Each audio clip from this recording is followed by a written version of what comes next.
नमस्ते। आप सभी का स्वागत है खुशी व्रत कथा चैनल में एक बार फिर से। आज मैं आपको ऋषि पंचमी की कथा सुना रही हूँ, तो आइए शुरू करते हैं। सितासुर नामक एक राजा हुआ। उन्होंने एक बार ब्रह्मा जी से पूछा, पिता मैं सब व्रतों में श्रेष्ठ और तुरंत फलदायक व्रत का विधान बताइए। ब्रह्मा जी ने उत्तर दिया, राजन, ऋषि पंचमी का व्रत ऐसा ही है, इसके करने से सब पाप नष्ट हो जाते हैं। विदर्भ देश में उतक नामक सदाचारी ब्राह्मण रहता था। उसकी पत्नी बड़ी पतिव्रता थी, जिनका नाम सुशीला था। उस ब्राह्मण की अगर 2 संतानें थी, एक पुत्र तथा एक पुत्री।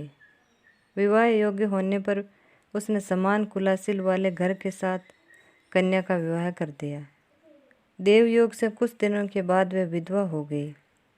दुखी ब्राह्मण दंपति कन्या सहित गंगा तट पर कुटिया बनाकर रहने लगे। एक दिन कन्या सो रही थी, उसका शरीर कीड़ों से भर गया। कन्या ने सारी बात माँ से कही। माँ ने पति से सब कहते हुए पूछा, प्राणनाथ, मेरी साध्वी कन्या की यह गति होने का क्या कारण है?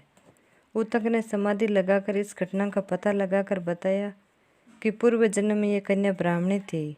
इसने रसगुल्ला होते ही बर्तन छू लिए। इस जन्म में भी इसने लोगों की देखा देखी ऋषि पंचमी का व्रत नहीं किया, इसलिए इसके शरीर में कीड़े पड़े हुए हैं। धर्मशास्त्रों की मान्यता है कि रसगुल्ला स्त्री पहले दिन चंडलिनी, दूसरे दिन ब्रह्म घातिनी तथा तीसरे दिन धोबिन की समान पवित्र होती है।